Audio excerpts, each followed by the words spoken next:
ఇటీవల బ్రేకింగ్ చూస్తాం. ఉగ్రదాడి జరిగిన పహల్గాం ప్రాంతాన్ని పరిశీలించారు కేంద్ర హోంశాఖ మంత్రి అమిత్ షా. ఆర్మీ అధికారులను అడిగి ప్రమాదం జరిగిన విధానాన్ని అడిగి తెలుసుకున్నారు. ఇక అంతకంటే ముందు శ్రీనగర్లో మృతుల డెడ్ బాడీలకు నివాళులర్పించారు అమిత్ షా. తర్వాత బాధిత కుటుంబాలకు పరామర్శించారు. అధైర్యపడొద్దని, భరోసాగా ఉంటామని హామీ ఇచ్చారు.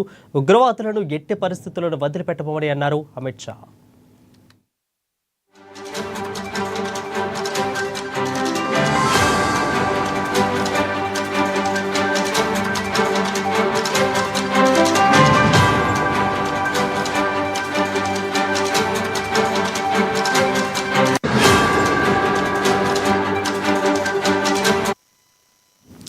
నేటిగా ఉగ్రదాడి జరిగిన పహల్గాం ప్రాంతాన్ని పరిశీలించారు కేంద్ర హోంశాఖ మంత్రి అమిత్ షా. ఆర్మీ అధికారులను అడిగి ప్రమాదం జరిగిన విధానాన్ని అడిగి తెలుసుకున్నారు. అంతకంటే ముందు శ్రీనగర్లో మృతుల డెడ్ బాడీలను నివాళులర్పించారు. ఇక తర్వాత బాధిత కుటుంబాలను పరామర్శించారు. అధైర్యపడొద్దని, భరోసాగా ఉంటామని హామీ ఇచ్చారు.